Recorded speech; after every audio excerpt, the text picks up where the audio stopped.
오늘 하나님께서 우리에게 주신 말씀은 베드로전서 3장 1절에서 4절, 마태복음 28장 16절에서 20절입니다. 이제 봉독합니다. 아내들아, 이와 같이 자기 남편에게 순종하라. 이는 혹 말씀을 순종하지 않는 자라도 말로 말미암지 않고 그 아내의 행실로 말미암아 구원을 받게 하려 함이니 너희의 두려워하며 정결한 행실을 봄이라. 너희의 단장은 머리를 꾸미고 금을 차고 아름다운 옷을 입는 외모로 하지 말고 오직 마음에 숨은 사람을 온유하고 안정한 심령에 썩지 아니할 것으로 하라. 이는 하나님 앞에 값진 것이니라. 마태복음 28장 16절에서 20절입니다.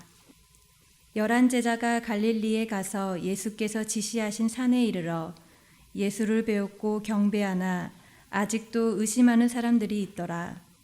예수께서 나와 말씀하여 이르시되 하늘과 땅의 모든 권세를 내게 주셨으니 그러므로 너희는 가서 모든 민족을 제자로 삼아 아버지와 아들과 성령의 이름으로 세례를 베풀고 내가 너희에게 분부한 모든 것을 가르쳐 지키게 하라. 볼지어다 내가 세상 끝날까지 너희와 항상 함께 있으리라 하시니라. 아멘. 하나님께서 이 말씀을 통해 우리에게 은혜 주시기를 원합니다. 아멘. 주님 감사합니다. 이제 주님의 말씀을 듣겠습니다. 그 말씀에 담겨져 있는 하나님의 마음, 하나님의 뜻, 우리를 향한 권면과 부탁, 그리고 주님의 뜻이 담긴 명령, 마음에 새길 수 있도록 도와주시고 그 뜻에 따라서 온전히 살아가는 저희가 될 수 있도록 주님 함께하여 주옵소서. 예수님 이름으로 기도드립니다. 아멘. 오늘 설교 제목이 조금은 도발적입니다. 아직도 교회 다니십니까? 아직 교회 다니세요? 예. 이 제목은 서울대에서 철학을, 하버드 대학에서 비교 종교학을 공부하고 서울대와 서강대에서 가르치고 있는 기리성 교수의 책 제목을 제가 따와서 오늘 설교 제목으로 삼았습니다. 교회에 다니는 기독교인의 수가 눈에 띄게 줄었죠. 안팎에서 여러 가지 원인을 찾아볼 수 있을 것 같아요. 전문적으로 조사하고 분석한 기관에서 사람들이 교회를 떠나는 이유를 6가지로 요약해서 발표를 했습니다. 잘 정리된 것 같아서 여러분에게 소개를 드릴게요. 첫 번째는요, 말씀에 대한 갈급함이래요. 현재 교회에서 전해진 설교가 뻔히 아는 설교, 속셈이 보이는 설교, 성경에서 떠나 있고 현실과 동떨어진 설교랍니다. 진정한 말씀에 대한 갈급함이죠. 이것이 첫 번째 이유라는데 이것은 목사인 제가 잘 들어야 될 이야기인 것 같아요. 두 번째 원인은요, 목회자의 비윤리적이고 비도덕적인 모습에 대한 실망. 제가 여러분에게 실망을 드렸다면 죄송합니다. 이런 문제는 교인만 떠나게 하는 것이 아니라 교회를 신뢰할 수 없는 곳으로 여기게 되고 교인뿐만 아니라 일반인, 말하자면 비신자 세상에서도 교회를 향하여 등을 돌리게 하는 일이다. 이것 또한 목회자인 제가 더 깊이 새겨야 될 말씀 같습니다. 세 번째는요, 교회 사역의 자별적 참여 결여와 본받고 싶은 사람이 없다는 것이 세 번째로 교회에 있던 이들이 교회 바깥으로 떠나는 이유 중에 하나래요.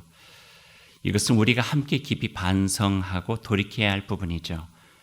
그래도 우리가 아는 교회는 적어도 세상과는 달라야 되는데 조금 더 사랑하고 조금 더 헌신적이고 조금 더 책임적이고 조금 더 남을 헤아릴 줄 아는 마음이 있어서 그 마음이 더한 사람들, 그 마음이 삶으로 연결되는 사람들이 교회 안에서 본이 되어져서 그 본이 되어진 사람을 보면서 교회가 든든하고 맞아 교회지 라고 하는 마음이 들어야 되는데 그런 헌신과 열정과 본받을 만한 사람들이 없음으로 인하여 사회나 세상이나 교회나 별반 차이 없는데 내가 이 공동체에 몸담고 있을 이유가 무엇인가 하고 떠나게 된다 하는 거예요. 조금 더 나아가면 이런 이야기도 될 수 있겠죠. 예전에는 교회 안에 본받을 사람이 있어서 교회 밖의 사람들이 교회 안으로 들어왔어요. 민족의 성각자도 그랬고요. 3.1운동 이후에 기독교인의 역할도 마찬가지였고요. 보다 더 정직하고 헌신적인 이들이 있어서 교회 밖 사람이 나도 저들처럼 저 공동체에서 함께 살고 싶다 하는 그런 마음을 가지고 교회 안으로 들어왔고 자녀들 보내서 본받을 사람 밑에서 커나가기를 바랬던 마음들이 있었죠. 근데 그런 것들이 점점 상실되어지면서 교회 안에 있는 사람들이 교회 바깥으로 떠나게 되었다. 세 번째 원인이에요. 네 번째 원인은요. 교회 안에 서로에 대한 무관심이 증가되었다. 나에 대해서 관심이 없더라는 거예요. 교회를 다녔는데도. 그러다 보니까 거기에 대한 상심이 교회를 떠나게 되었다는 거죠. 성경 안에 서로에 대한 말이 얼마나 많이 있어요. 서로 사랑하라, 서로의 짐을 나누어 져라, 서로 위로하라, 서로를 교훈하고 서로 어려움을 살피며 얼마나 많이 있어요. 그러니 서로에 대한 무관심은 개인적인 성향, 내성적이냐 외향적이냐의 성향이 아니라 교회의 본질에 속한 부분이라 하는 말씀이에요. 다섯 번째 원인은요. 우리가 좀 더 진지하고 심각하게 생각해야 할 다음 세대에 대한 상실이에요. 그러니까 다섯 번째 원인은 어른 세대가 떠남이 아니라 자녀 세대의 떠남에 대한 이야기인 거예요. Silence Exodus, 소리 없는 탈출. 분명히 얼마 전까지 있었는데 안 보이는 거예요. 초등학교 때는 있었는데 중등부에 없어요. 중등부에 있었는데 고등부에 없어요. 고등부에 있었는데 청년부에 없어요. 신앙 교육에 대한 또는 믿음의 가정에서 자녀들에 대한 신앙적인 양육에 대한 심각한 반성이 우리 안에 있어야 되지 않겠나 하는 생각을 해보게 되는 거죠. 요즘 현대 교회에서 많이 있는 그 신앙 믿음의 부모들의 모습은요. 그 태도는 이거예요. 내가 교회에서 열심히 기도할 테니까 너는 공부나 열심히 해서 좋은 대학 가야 돼. 좋은 대학 간다고 하는 게 끝나는 게 아니라는 거예요. 신앙의 길에서 전혀 다른 길에서 자기의 비전과 꿈을 찾아가게 되고 그 삶에 익숙해져 버리고 난 다음에 교회로 돌아오는 것은 뭐 교회뿐만 아니라 예수 그리스도의 복음의 본질로 돌아오는 것은 그리 쉬운 일은 아니다 하는 말씀이겠죠. 여섯 번째가 오늘 제가 여러분과 좀 더 나누고 싶은 부분인데요. 교회 다니는 사람들이 복음적이지 못하다 하는 부분이에요. 삶에 대한 부분이죠. 교회 안에서는요, 그 사람이 어떻게 살아가는가에 대해서 알 수 있는 방법이 쉽지 않아요. 왜냐하면 모르잖아요. 예배 드리는 모습, 기도하는 모습, 성경 말씀 읽는 모습, 이거 외에는 알 수가 없는데, 그러나 1시간, 2시간, 2시간 외에 수많은 시간들을 살아가야 되는 삶의 자리에서 그가 복음적인가, 그가 예수 그리스도를 믿는 사람으로서의 삶의 모습이 있는가 하는 것들이 매우 중요한데 그런 것들이 엿보이지 않더라 하는 거예요. 똑같이 이기적이고 똑같이 자기 자식만 생각하고 똑같이 아파트 투기하고 똑같이 인색하고 똑같이 욕하고 똑같이 화내고 똑같이 온갖 비리와 탈선과 부정과 불의와 욕심 많은데 다른 점이 있다면 집에 성경이 있고 십자가 장식이 있으며 일요일을 주일로 부른다는 것, 그거 외에 다른 것이 없다는 것에 많은 사람들은 교회 밖으로 나가게 된다 하는 거죠. 예전엔 그래도 적어도 밥 먹기 전에 식사 기도는 했어요. 근데 요즘에는 식사 기도도 안 한대요. 여러분 식사 기도 하세요? 식당에서 또는 집에서도 우리 식사 기도. 한 번 어떤 목사님이 직장 신방을 가셨대요. 집사님과 같이 잠깐 기도하고 난 다음에 구내식당에 가서 식사를 하시게 된 거예요. 근데 그 집사님이 기도를 안 하시더래요. 그래서 평소에 집사님 그 식사하기 전에 기도 안 하세요? 그랬더니 그분이 이렇게 구내식당에서 먹을 땐 식사를 안 합니다. 그러더래요. 그래서 왜 그러시냐고 그랬더니 목사님 회사 직원들이 보는데 제가 기도까지 하면 제가 교회 다니는 걸 알게 되고 그럼 전도의 문이 막힐까 봐 제가 기도를 안 합니다. 그러더래요. 알아들으셨을지 모르지만 얼마 전까지 우리 민족의 기독교는 참 매력적인 신앙이었어요. 30년, 40년 전까지만 해도 그랬죠. 그때 그 시절 우리의 선배들은 매우 열정적으로 전도했고요. 그리스도인이 된다는 것을 매우 특별하게 여기고 온 힘을 다해 왔어요.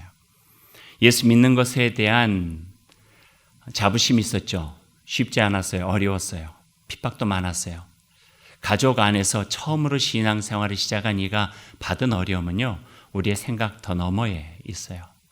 꽤 어려움들도 많이 당했지만 그럼에도 불구하고 내가 예수 그리스도를 믿는다고 하는 데 대한 자긍심이 있었고 그 예수 그리스도를 통해서 알게 된 생각과 남다른 삶의 방식을 어떻게든지 나의 삶에서 살아내보려고 애썼던 모습들이 우리 가운데 있었던 것이 사실이에요. 말하는 거 조금 달랐고 행동하는 거 잘했고 그 다음에 조금씩 다른 모습들이 그 안에 있었죠. 그때는 그래도 교회 다니는데 내가 예수 믿는 사람인데 이러면 안 되지라고 하는 엄한 기준들이 있었어요. 이렇게 살아야 되는 거 아니야? 하는 엄한 기준들이 우리 안에 엄격하게 있었던 것들도 사실이에요. 가난했지만 예수님을 향한 순전한 마음으로 살고자 했던 신앙의 마음들이 우리에게 있어 왔다 하는 거예요. 그런 모습들이 초기 기독교 전례 당시에 사회를 변화시키는 힘으로 작용했죠. 당시를 생각하면 정말 놀라운 변화들이에요. 금연, 금주, 이건 아주 작은 부분이에요. 당시 사회 근간이 되어진 신분 제도가 철폐되어진 놀라운 일들이 교회 안에서 있었고 그 영향력은 사회에 주었던 거예요. 양반과 상민, 남자와 여자, 부자와 빈자라 부르던 엄격한 계급과 신분들이 교회 안에서는 희미해지고 모두 하나님 안에서 형제요, 자매라고 불렀던 모습들을 우리가 기억하고 있어요. 김제 금산교회의 그 유명한 일화는요, 대단한 거예요. 주인과 마부 종이 그 교회 안에서 장로 선거에서 달라지면서 인정하고 서로가 귀하게 여기고 함께 신앙생활하고 세상에서는 결코 엿볼 수 없었던 일들이 교회 안에 일어나면서 야, 저것이 교회구나 하는 탐복을 하게 만들었던 일들이 있어 왔다 하는 거죠. 늘상 있어 왔던 축첩, 첩을 두는 일들을 금지했고 가정의 정절을 지켰으며 하나님을 믿는 자는 정직했고 부정과 불의함에 담을 쌓고 자신을 거룩하게 지킨 일이 얼마나 소중한 일인가 삶에서 실천해내기 위해서 있는 힘을 다했던 그 모습들이 우리의 교회와 또 작은 수의 기독교인들이 사회 속에서 해왔던 일들이었어요. 그러다 보니까 기독교 신자들이 많고 교회가 있는 지역에 지방 관리들은 가기를 원치 않았다 하는 사례들이 역사 속에 나타날 정도였고요. 우리가 어릴 적 기억하고 있는 교회만 해도 그래왔던 것을 우리가 알고 있죠. 이 모든 것이 다일 수는 없겠지만 내가 새롭게 믿은 신앙과 그 안에서 알게 된 예수 그리스도에게서 배운 남다른 삶의 방식으로 살고자 하는 신앙적 노력들은 우리 안에서 배양되어진 그 신앙의 모습으로 살아가려고 노력했던 모습들은 우리들이 너무나도 잘 알고 있어요. 그런데 요즘은 어떤가요? 모든 것이 편해졌죠. 모든 것이 편해졌어요. 이건 저에게도 어쩌면 적용될 수 있는 부분이 될지 모르겠어요. 제 아버님이 가끔 가다가 이야기를 해요. 야, 요즘 목회할 때는 조금 편한 것 같아. 이런 이야기를 가끔 하세요. 그리고 생각해 보면은 그런 것 같아요. 주님을 더 알아가는 신앙생활, 말씀 생활도 그렇고요. 하나님께 나의 삶을 맡기고 어떤 일을 하기 전에 하나님께 기도하고 하나님, 주님께서 원하시는 바는 무엇입니까? 어떤 결정 앞에 하나님의 뜻을 묻는 기도하는 마음도 희박해졌고 하나님께 온 마음을 드리는 예배 생활에 대한 내 자신의 마음가짐도 너무 약해졌어요. 하나님께 예배하는 자리가 얼마나 소중한데 마치 영화 보는 것보다도 못한 어떤 그런 모습으로 바뀌어져 버려. 바쁘면 안 가도 되고 좀 늦으면 어떻고 핸드폰하고 쉽게 여기고 이런 것들이 우리가 너무 익숙해져 있지 않나 하는 생각도 해보게 돼요. 복음을 전하는 일도 마찬가지죠. 교회를 섬기는 봉사도 그렇고요. 교회 안에서 나에게 주어진 직분을 소중하게 여기고 목사로, 장로로, 집사로, 권사로 또는 재직으로서 가정교회 목자로서, 교사로서, 찬양 대원으로서 그걸 소중히 여기며 있는 힘을 다해서 애썼던 그 모습들, 52주 성가대를 빠지지 않기 위해서 출장 갔다가도 주일 아침에 새벽차 타고 왔다 하는 이야기는 지금은 예전에 있었던 미담처럼만 들려지는 이야기가 되어버리고 말았어요. 자신이 그리스도인이요 신앙을 가지고 살아가는 사람이라는 자기 정체성에 대한 것까지도 희박해져서 다른 사람에게 줄 수 있는 신앙의 영향력도 감소되어 버렸죠. 그 영향력이 감소된다고 하는 것은요 정말 가슴 아픈 거예요. 부모된 이가 자녀에게 신앙의 영향력이 약해졌어요. 형제에게. 나는 믿음을 가지고 있는데 부모가 믿음을 가지 않을 때 가졌던 안타까운 마음과 새벽마다 부모의 구원을 위해서 기도했던 그 절절함들이 언젠가부터는 그분은 그분의 신앙이 따로 있고 나는 나의 신앙이 따로 있지. 그냥 착하게 살면 되지. 라고 마음으로 점점점 바뀌어져 버리는 문화 속에 과연 나의 신앙은 어느 자리에 있어야 되는가 하는 걸 생각해 보게 된다는 거예요. 100인 중에 한 사람이 성경을 읽고 나머지 99인은 그리스도인을 통해 성경을 읽는다. 생활하다가 가끔씩 듣는 이야기들. 교회 다니셨어요? 의외라는 듯이. 그렇게 이야기를 드려야 되는가? 아니면은 교회 다니셨네요. 공감하는 듯이. 그 삶에서 느껴지는 부분들이 나의 신앙과 얼마나 그 접촉점을 가지고 연결되어져 있는가 하는 걸 다시 한번 보게 된다는 거죠. 우리를 통해 예수 그리스도의 복음이 전해지고 우리를 통해 하나님의 나라가 확장되는 일은 예수님 말씀하신 성경이 증거하는 중요한 사명이라는 거예요. 전도는 교인 수 늘리는 거 아니에요? 복음을 전하는 일은요, 길 대신 예수 그리스도를 전하는 일이에요. 약하고 미숙한 인생 힘주시어 굳세게 살게 하시는 예수님을 전하는 일이에요. 허물 많고 죄 많은 인생 하나님 자녀 삼아주시고 사람답게 살아갈 수 있도록 도와주신 예수님을 전하는 일이에요.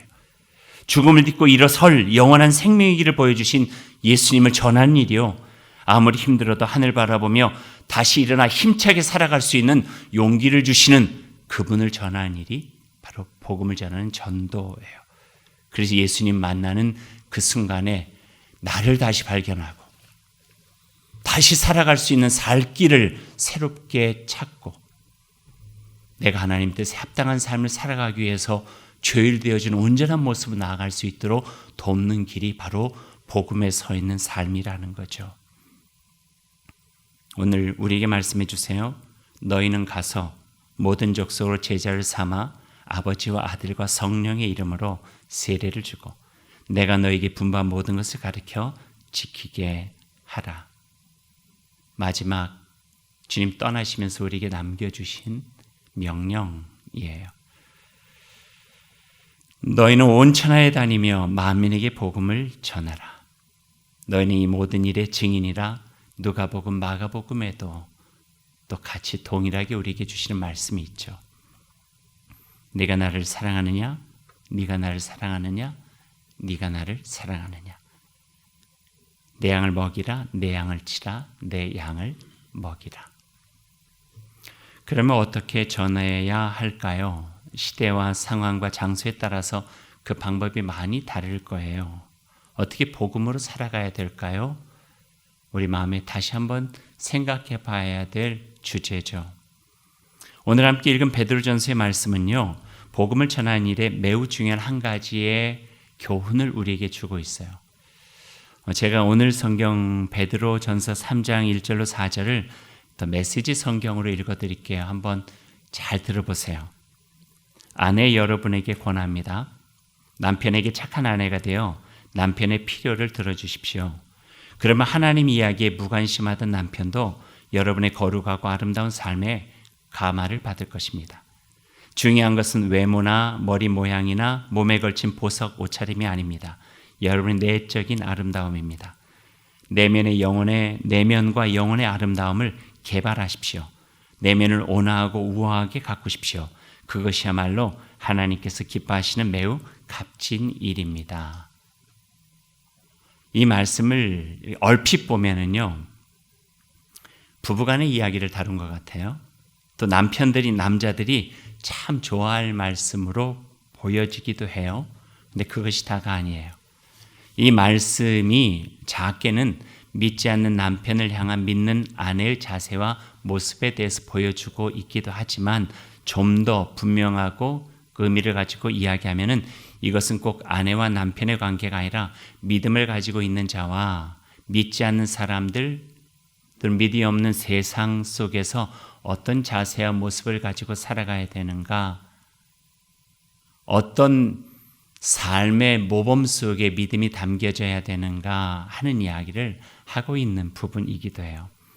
그래서 오늘 말씀은요, 그 생각을 가지고 읽으면 매우 단순하게 그리고 명료하고 분명하게 우리에게 읽혀지게 돼요. 남편에게 착한 아내가 되어 남편의 필요를 들어주십시오 하는 것은 이웃에게 세상에서 착한 아내, 착한 신앙이 되어 이웃의 필요를 들어주십시오. 관심이에요. 다른 이에 대한 관심이죠. 그러면 하나님 이야기에 무관심하던 이웃도 하나님의 거룩하고 아름다운 삶에 감화를 받을 것입니다. 이런 말씀을 해주시는 거예요.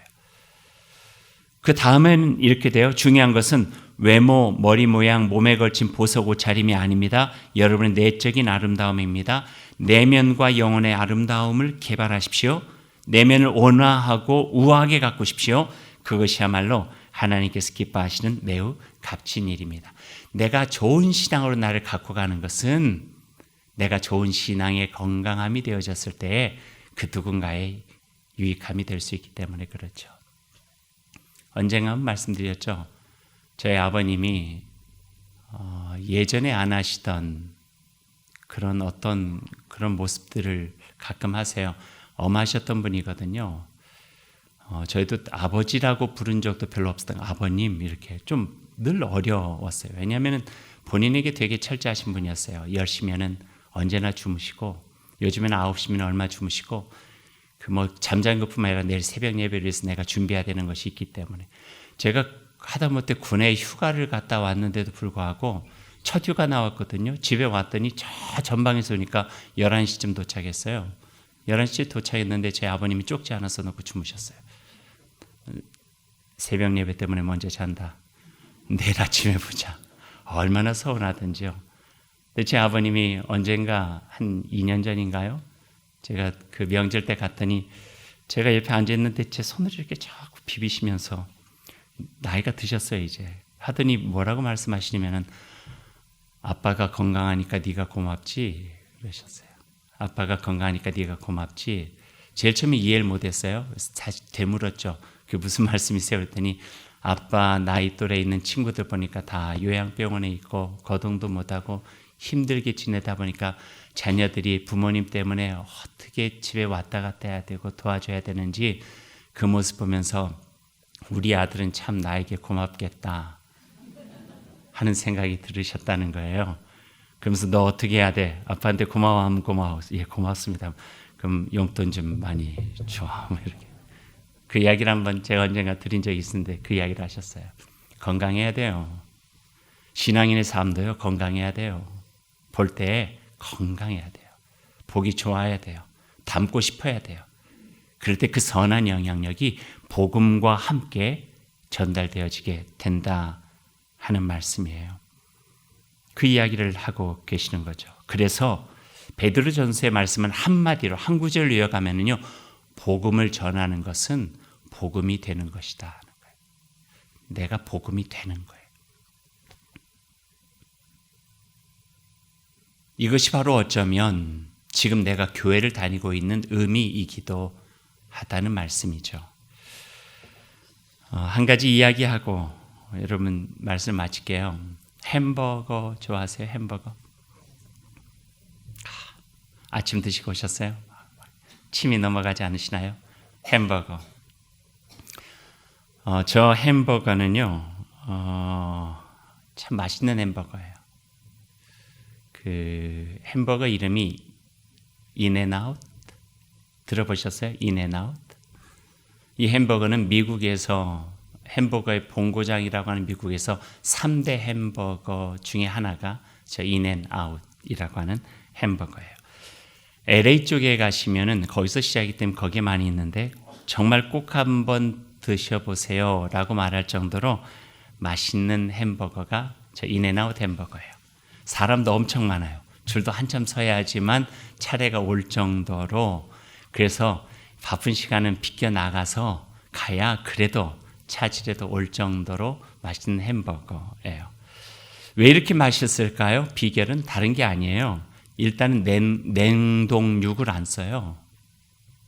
고기를, 얼린 고기를 쓰지 않아요. 신선도가 아주 갑이에요. 빵도 매일 새로 구워가지고 빵을 만들어요. 햄버거 패티도 인조육이 아닌 100% 소고기를 갈아서 만들어요. 햄버거. 또 메뉴를 많으면은 분산될까봐 집중력을 기르기 위해서 메뉴도 딱 3가지예요. 햄버거. 그런데 어떻게 보면 그 3가지가 한 가지 메뉴나 마찬가지예요. 패티를 2장 넣은 더블. 그리고 패티에다가 치즈 1장을 넣은 치즈버거. 딱 3가지밖에 없어요. 그러니까 한 가지를 만들고 거기다 패티를 하나 넣어주든지 아니면 치즈를 하나 얹어가지고 그 한 것이 인앤아웃이에요. 맛있으니까 소문났죠. 많은 사람들이 왔어요. 근데 이는 인앤아웃 햄버거가 갖고 있는 또 하나의 특별한 게 하나가 있어요. 그게 바로 여러분 잘 보이실지 모르겠지만 컵 바닥에 있는 글씨예요. 보이세요? 뭐라고 써있냐면 John 3:16. 뭘까요? 우리는 알아요. 요한복음 3장 16절. 하나님이 세상을 이처럼 사랑하사로 시작되는 성경 말씀을 저기에다가 9절만 딱 넣는 거예요. 컵의 중간에다가 막 써가지고 하나님이 세상을 써놓은 것도 아니고 이렇게 들어야만 보이는, 우연하게 들었는데 보이는 거예요. 이걸 보면서 알죠. 아, 인앤아웃은 크리스찬 기업이구나 하는 것을 알게 되는 거예요. 그런데 맛있어요. 신앙적인 열정을 가지고 인앤아웃을 찾는 것이 아니라 맛있어서 갔는데 그게 크리스찬 기업인 거예요. 그러니까 역시 크리스찬 기업 같다 이거예요. 베드로서의 말씀을 요약하자면은 복음이 되라는 거예요. 우리에게도 모르겠어요. 속내까지 잘 모르지만 모나미 153, 153이라고 써 있는 건 이건 갈릴리 호수에서 잡은 성경 속에 있는 고기 수거든요. 크리스찬 기업이라고 하는 것을 알아요. 잘 만들어야 돼요. 책임지고. 전주에 가면 예수병원이 있어요. 광주에는 기독병원이 있고요. 그러니까 예수 그리스도와 연결되어진 곳은요, 더 남다른 예수 그리스도 안에서 배운 좋은 모습으로 사람이면 사람, 교회면 교회, 기업이면 기업, 가정이면 가정, 공동체라면 공동체가 분명하게 지켜내야 될 부분들이 있다는 거예요. 그 지켜내는 그 핵심 속에 있는 것이 바로 복음이에요. 복음이 그 안에 있을 때 복음이 영향력도 줄 수 있고 복음이 세상에 변화를 줄 수도 있고 더 나은 하나님의 나라를 갖고 갈 수도 있는 것이죠. 내 안에 복음이 있는가? 아직도 교회 다니십니까? 라고 하는 말은 무슨 의미가 있습니까? 라고 하는 것과도 연결되어지고 내가 적어도 교회를 다니고 있다면 교회 안에서 배운 복음의 가치 속에 내가 온전한 삶의 뿌리를 내리고 살아갈 수 있습니까? 라고 하는 도전적이고 된 도발적인 질문이 될 수 있다 하는 말씀이에요. 무덤덤한 신앙이 아니라 적어도 교회를 다닌다면 확고한 신앙의 가치와 의미를 갖고 예수 그리스도를 따라 살아가라는 믿음의 자세에 대한 새로운 도전을 우리가 받게 되는 거죠. 이제 말씀했습니다. 우리 모두가 복음이 되기 위해 좀 더 힘을 낼 수 있었으면 좋겠습니다. 쉽다고 말씀드리지 않아요. 어려울 거예요. 하지만 복음을 가지고 살아가는 일은요, 가치 있는 일이에요. 나의 삶을 더욱더 하늘 행복을 누리면서 살아갈 수 있도록 복되게 만드는 길이에요. 원웨이 티켓 한 번밖에 살지 못하는 인생을 의미 있게 살아갈 수 있는 귀한 길, 진리가 바로 복음 안에 있어요. 그러니 이제 내 안에 주님 예수 그리스도의 십자가를 통해 주신 복음 마음에 담고 담대한 믿음과 순전한 마음으로 주의 자녀답게 살아가고 그리스도인 교회답게 살아가는 일, 그 일에 좀 더 힘써서 이 땅에 하나님의 나라를 아름답게 펼쳐나가는 귀한 삶이 될 수 있기를 소망합니다. 기도하십시다. 사랑의 하나님, 지금 우리는 누군가를 전도하기에는 참 힘든 세상을 살고 있습니다. 전도 대상을 찾기가 어려워서 전도가 힘든 세상이 아니라 세상의 유혹도 참 많고 더 좋아 보이는 것들이 많아 진정 소중한 가치들을 잃어버린 세상이기 때문입니다. 사람보다 돈을 더 중요하게 여기는 현실이 서글프고 물질적 만족과 순간적 만족을 위해 살아가는 삶이 치열합니다. 정말 깜짝깜짝 놀랄 정도로 다른 사람을 수단과 대상으로 삼는 정말 야만적이고 잔혹한 범죄들이 곳곳에서 일어나고 지나친 물질 만능주의, 모든 것이 돈으로 계산되는 물질주의, 나만 알고 내 가족만 중요한 이기주의와 자기중심적 삶, 그런 메마르고 퍼석한 삶으로 인해 소중한 것을 잃어버리고 살아가는 허망한 삶이 저희들의 삶이 있습니다. 자살률 세계 1위, 20대 청년 사망률 50%가 자살, 37분에 1명씩 자살한 나라가 우리나라입니다. 너무너무 가슴 아픕니다. 그에 반해 출산율은 최저, 입양률 전 세계 1위, 술 소비량 전 세계 1위, 이민율 인구 대비 세계 1위, 검 경찰 비리 세계 3위, 낙태율 세계 1위, 청년 실업 1위, 성형수술 압도적 세계 1위, 해외 성매매 세계 1위, 노인 빈곤율 1위. 이게 우리가 살아가는 세상입니다. 그리고 우리는 교회를 다니고 예수 그리스도를 믿고 복음을 가지고 살아가고 있습니다. 복음이 주는 가치, 우리가 교회를 다닌다는 참된 의미, 예수 그리스도를 따라 살겠다고 하는 우리들의 고백과 다짐에 어떤 의미가 있는지 다시 한번 돌아보게 됩니다. 하나님, 부족하고 미약한 우리지만 예수 그리스도의 가르침과 삶을 늘 기억하게 하시고 우리의 삶의 자리에서 복음이 되도록 온 힘을 다하게 하시고 우리의 삶을 통해 예수 그리스도가 전해질 수 있도록 주님 함께하여 주옵소서. 세상에 참 구원의 기쁨과 하나님 나라의 아름다운 역사가 이루어질 수 있도록 주님 우리를 사용하여 주시고 우리가 사용될 수 있는 씀씀이 있는 귀한 존재로 우리가 새롭게 될 수 있도록 인도하여 주옵소서. 예수님의 이름으로 기도드립니다. 아멘.